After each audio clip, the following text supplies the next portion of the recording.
Coba ditanya itu ke teman-teman Papua, apakah mereka butuh jalan Trans Papua? Siapa yang butuh? Orang Indonesia kah? Atau orang Papua kah? Yang saya mau bilang adalah pembangunan itu penting, perlu. Tetapi bagaimana proses perencanaan pembangunan dan implementasi pembangunan itu dilakukan dengan mengedepankan kemanusiaan.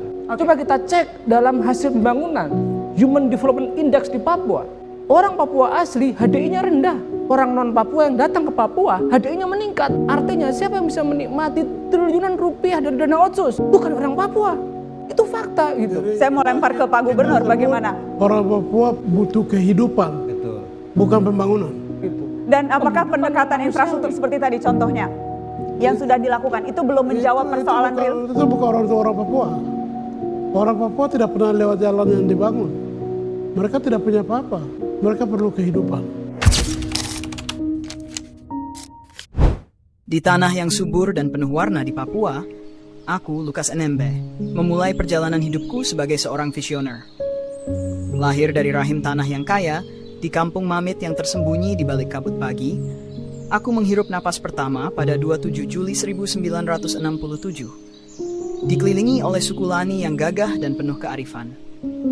Sebagai anak yang hidup bertetangga dengan alam, aku belajar berjalan di bawah naungan pohon-pohon tinggi dan bermain di sungai-sungai yang jernih. Aku mendengarkan cerita-cerita leluhur dan melihat bagaimana mereka hidup selaras dengan alam. Di SD IPPGI Mamit, aku mengejar kata-kata pertama yang membuka dunia baru bagiku. Aku belajar tentang sejarah bangsaku dan mimpi-mimpi yang ingin kurealisasikan. Pendidikan tinggiku aku tempuh di Universitas Samratulangi di Sulawesi, mengambil jurusan ilmu politik. Aku kembali ke Papua pada tahun 1995 dan diterima sebagai pegawai negeri sipil pada tahun 1996. Karierku bersemi seperti pohon cendana, mulai dari kantor Sospol Kabupaten Merauke hingga ke puncak sebagai gubernur Papua.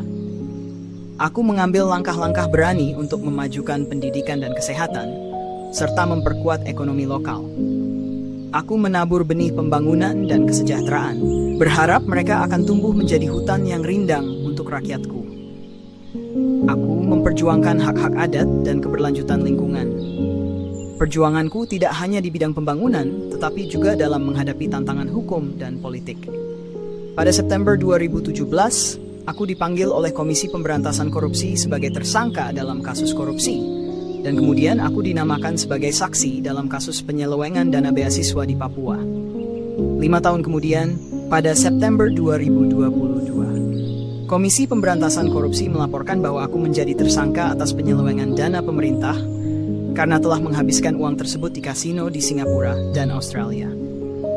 Pada Januari 2023, aku ditangkap oleh Komisi Pemberantasan Korupsi Indonesia.